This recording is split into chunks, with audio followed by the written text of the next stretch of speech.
This is David Russell, Global Head of Market Strategy for TradeStation. And today we'll look at major events for investors and traders. Stocks just had their best week of the year as a string of good news erased worries about a recession. The S&P 500 rose 3.9% between Friday, August 9th and Friday, August 16th.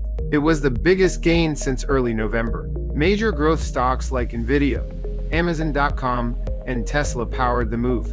Three big headlines bolstered confidence in the economy and longer-term conditions. First, the producer price index rose slightly less than forecast. The core number was unexpectedly flat, as services fell the most in over a year. That helped confirm inflationary pressures are easing. Second, the consumer price index rose 2.9% year-over-year in July. It was the first reading under 3% since March 2021, which further suggested inflation is easing.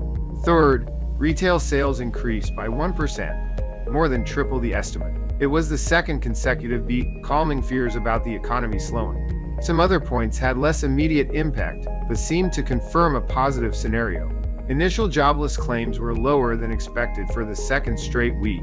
That may break a run of worsening claims since late May. By the way, remember that jobless claims count people seeking public assistance after being laid off, so lower readings are positive for the economy. Consumer sentiment rose for the first time in 5 months and beat expectations.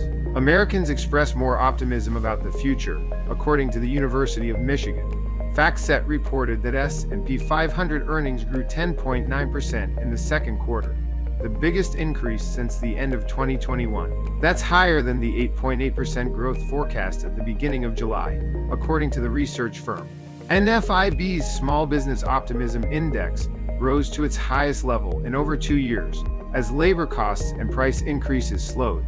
Sales expectations improved, and owners planned to invest more on inventories. Technology stocks jumped 7.7%, their biggest weekly gain since November 2022. The rally followed a sharp slide in the second half of July. Nvidia rose the most in 15 months, amid positive analyst notes from banks, including Jefferies and UBS. The semiconductor giant could keep getting attention into its quarterly report next Wednesday, August 28th. Supermicro Computer and Micron Technology, other beneficiaries of the AI boom, also rebounded from big drops over the previous month. Gold and silver miners were the next big advancers, as investors focused on a potential interest rate cut by the Federal Reserve next month. Consumer discretionaries rallied amid strong retail sales data and a rebound in Amazon and Tesla. Starbucks rose the most since 2008 after hiring Brian Niccol as CEO. Niccol is widely respected for helping Chipotle Mexican Grill recover from troubles with tainted food last decade. His departure also made Chipotle the worst performer in the S&P 500 last week. Ulta Beauty was another big gainer after getting an investment from Berkshire Hathaway. Outside of the top 5, several other stocks jumped on noteworthy events. Nike had its biggest weekly gain in 3 years after getting an investment from Pershing Square. That spurred hopes activist investors will push for a turnaround, including a potential leadership change. Such a move would be similar to the pattern at Starbucks. Cisco Systems had its biggest weekly gain since November 2020 after earnings and revenue beat estimates. It also plans to cut 7% of its workforce and noted AI is starting to boost demand. As the long-forgotten tech giant finally coming to life, KeyCorp rallied after Scotiabank acquired a minority stake at an 11% premium. These stories, along with Starbucks and Ulta, potentially show a growing trend of turnarounds and strategic actions driving price action. And now let's chart the market. All 11 major sectors rose last week, along with 85% of companies in the S&P 500. That wide strength pushed the advanced decline line to a new high, which may reflect positive breadth. Interestingly, the index's biggest decliner lost 5.5% of its value. In contrast, 63 member stocks rose by at least that same percent. The sharp rally brought the S&P 500 back near the 5566 level, where it peaked on August 1st before sliding. That could make some traders expect it to offer resistance, at least in the short term. The index is now up by 0.6% this month. At the lows on August 5th, it was down 7.3%. Other charts were potentially consistent with risk appetite.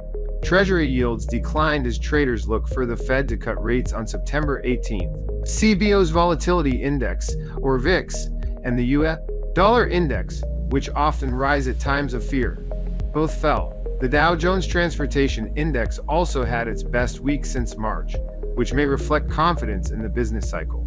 We'll now look at this coming week. It's quieter, with a handful of earnings and news from the Fed. Christopher Waller, a member of the central bank's Board of Governors, speaks today. Palo Alto Networks reports earnings. Policymakers Raphael Bostic and Michael Barr deliver speeches tomorrow. Lowe's reports earnings. Wednesday features crude oil inventories and minutes from the last Fed meeting at 2 o'clock in the afternoon, Eastern Time. Initial jobless claims are on Thursday morning. Friday morning brings perhaps the biggest event of the week, which is Fed Chair Jerome Powell's Jackson Hole speech at 10 o'clock. New home sales are also due. Thanks for watching. Please visit tradestation.com for more.